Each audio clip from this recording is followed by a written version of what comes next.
Amen. Amen. You stand for reading the scripture, 2 Samuel chapter 9, verses 1 through 3. I'm going to be speaking in this whole chapter. For your hearing, I'm only going to read 3 verses now, and I'll be reading some later. 2 Samuel chapter 9, verses 1, 2, and 3. 2 Samuel chapter 9, verses 1, 2, and 3. Amen. Amen. Amen. We are through the wonderful efforts for the Queen Harris. We'll be going to be on YouTube, Sister Pam. We're on YouTube now.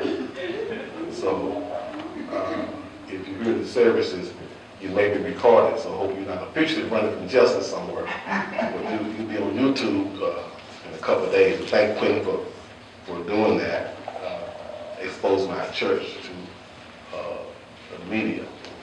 2 Samuel chapter 9, verse 1, 2, and 3.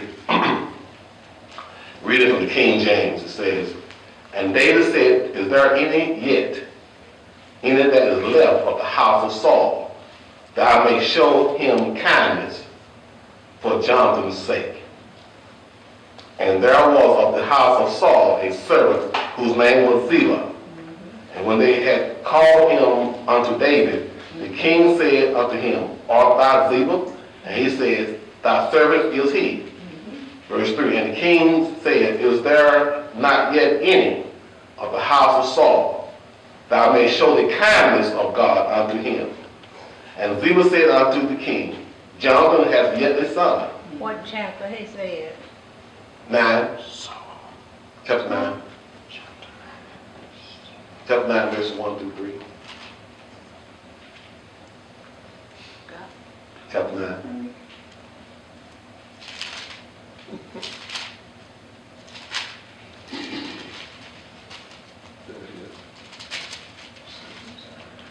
Chapter 9. Verse 1, 2, and 3. There it is. Okay. Mother, we're going to read the third verse again. Verse 3 of chapter 9. "And the king said, Is there not yet any of the house of Saul, that I may show the kindness of God unto him? And Ziba said unto the king, Jonathan hath yet a son, which is lame on his feet." May God bless the reading of the word. Father, we thank you for this word. We ask that you bless it, anoint it, and use it to glorify you. In Jesus' name, amen. Amen.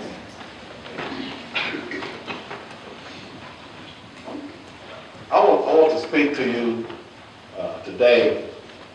Not long, but I want to share with you God's grace is unlimited in its reach. God's grace is unlimited in its reach.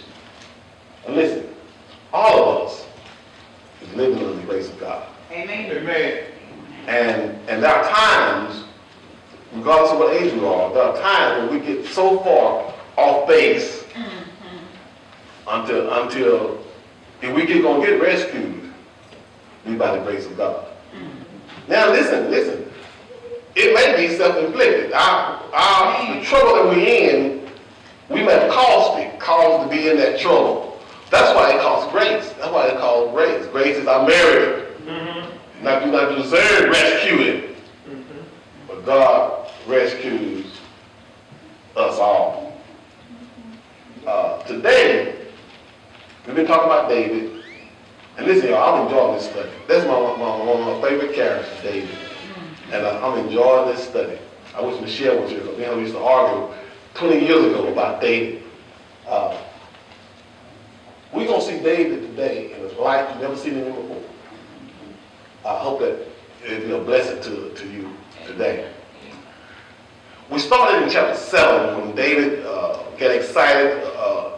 I told you that David loved the things of God. In chapter 7 of this passage, David wanted to build God a house. Right? I remember that? Amen. And God says, no, you can't build me a house. And so David, y'all knows, he goes to the Lord's house and he sit before God. This is where they sit. He goes into the tabernacle and have a seat and he sit before God. But in his sitting, listen, when we are frustrated or troubled or trying and don't see the other thing, we still go back to God. See, don't get it twisted. You still got to go back. Okay, you get mad and say, I ain't going to have nothing to do with God. You got to come back. All right. You're going to come back here. You're going to come back here. All right, man. You can't get away from God. Get over your man spell and get back. I don't care what is happening in your life. You got to make sure that you get the relationship. God told David no, and David rushed to the temple and he sits before God. He's in the tabernacle at that time. He sits before God. And in chapter 7, he's sitting before God, and God speaks to David and says, listen, you can't build this temple. I know you want to build it. You can't build it, but your hands are bloody. You've been killing too many people, so I don't want my temple built by those kind of hands. But your brother, your son, Solomon's going to build a temple. There are times when we can't do, sometimes we make vows unto God that we can't keep. But God honors the vow if it's made with a complete heart. With a genuine heart. Lord, I'm going to do this if you do this. We always say things like that, but sometimes they're pure. Sometimes they're not. Sometimes we're just trying to get out of trouble. But when they are pure from God, he takes that as a yes. Okay? And so he said to David, you want to build it, since you want to build me a house, I'll build you a house. Now don't forget this point here. You would never be God-given. So God said to David, you want to build me a house? Thank you, but I'm going to build you a house. Okay? And they call it the Davidic covenant. I'm going to make a covenant with you, David, that your descendants will forever sit on your throne. Right. And so God looks way out in the future and saw Jesus sitting on David's throne. And they called Jesus the son of David. Nobody called him the son of David. Because he'd be heir to the throne of David. Yeah. God made him that promise, so he's sitting before the Lord. I got to drop this in. There are times when God tries to talk to us, we don't have time. That's right. We don't take time to meditate. We don't take time to meditate. We don't want to read his word. We don't meditate. We don't want to read his word. And sometimes he has to get our attention. Right? Might be through the hospital. It might be through jail. It might be through something. Sometimes he has to get our attention because God loves us. He tries to speak to us. He said, hey, I got something to say. But we're so busy in our busyness that I don't have time to listen. When it's important enough to God, then he said, I have to let you listen. So come here and sit down somewhere. And so in chapter 7, and go on to chapter 8. So when David leaves, now watch this closely. So David leaves the temple knowing that God's going to build him a descendant. And God tells David, your son Solomon is going to build a temple. Chapter 8, David said, I know what I can do. He goes out and fight. That's what I do best. Okay? If Solomon builds a temple, he's going to need some peace. So chapter 8, it says in chapter 8, he attacks the Philistines, subdued them. Attacked Moab, subdued them. Attacked Hazazar, subdued him and took the gold from him. The Syrians came up and helped Hazazar, and he killed 22,000 Syrians.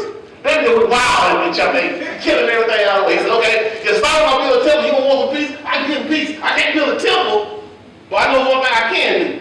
Okay, let's stay right there. There are times in our life when we say, well, I can't do this, I can't play the piano, but I can clap my hand. See, we gotta say, don't think about what you can't do, always look what you can do. Where is the gift that you have?